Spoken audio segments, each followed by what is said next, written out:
Thank you for joining me on my masterclass. Now, today I'm going to be tackling a question. A subscriber of mine named Ifeanyiwa, she asked a question about fixed deposits, what they call in America certificates of deposit, and she wanted to know if it was a good idea. And here's the thing, putting your money in banks is the worst thing that you can do. I know it sounds counterintuitive to what is the mainstream knowledge, but it is the silliest thing that you can do. And I mean, you can have confidence in me. I've got a master's from England in international banking and financial law, so I know what I'm talking about. Every bank in the whole world, it all boils down to what Joseph started in Genesis chapter 47. If you read Genesis chapter 47, if you start from verse 14, you see that Moses, or rather Joseph, gathered all the money in Egypt, and then put it in the storehouse for Pharaoh.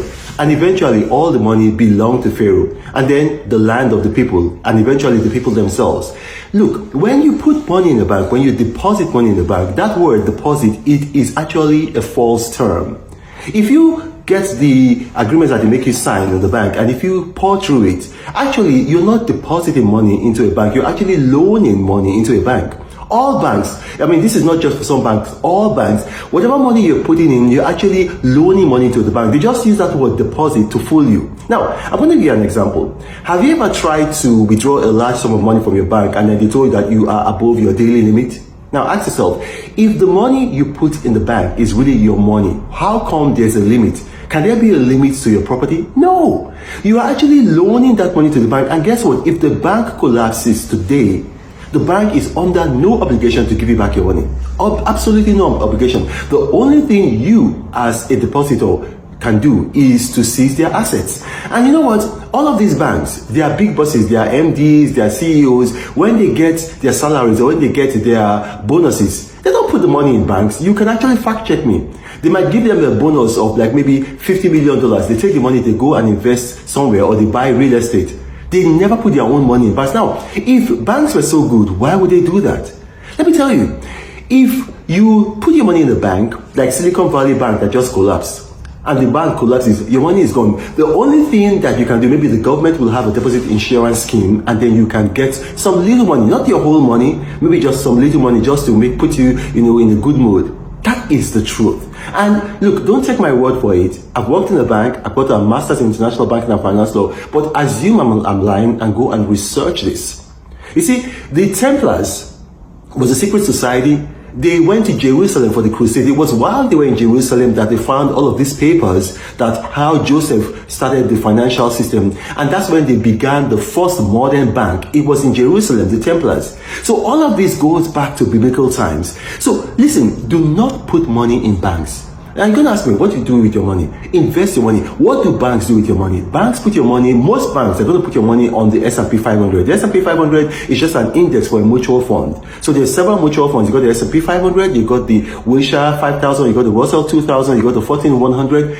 Put your money in a mutual fund. If you take the S&P 500, for example, year to year, it has given about over 25%, return on your investment. So that means if you invested about $100,000 in a year's time, you'd have made about $25,000. So it's one of the best investments that you can do. Or you can put your money in a real estate investment trust. Or you can put your money in an ETF. Vanguard ETFs are the best. So you can put your money in the Vanguard, OO, that they call it VOO. Or you can put your money in the Vanguard Fidelity Index, which is called the VFIX.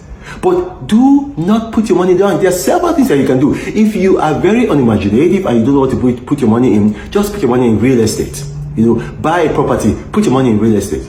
And then some of you might say, okay, what if I have an emergency? Do you know this is the year 2024? If you put your money on the S&P 500 and you have an emergency, you can get all or some or most of your money within an hour. You can liquidate your money.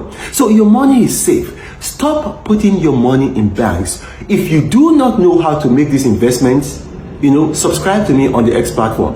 My name is Reno Omokiri. Just go on X, search for me, and I will teach you how to make money. I've got the most subscribers of anybody in Nigeria, my home country, and probably in Africa. I've got thousands of subscribers. Every day, every single day, my subscribers make money. Sometimes they make big money, sometimes they make small money, but every day they make money. And I don't put money in banks. I teach them not to put money in banks. The worst thing you can do is to put money in banks. Now, my name is Reno Omokiri, the Apostle of Prosperity. If you watch this, you got questions arising from this.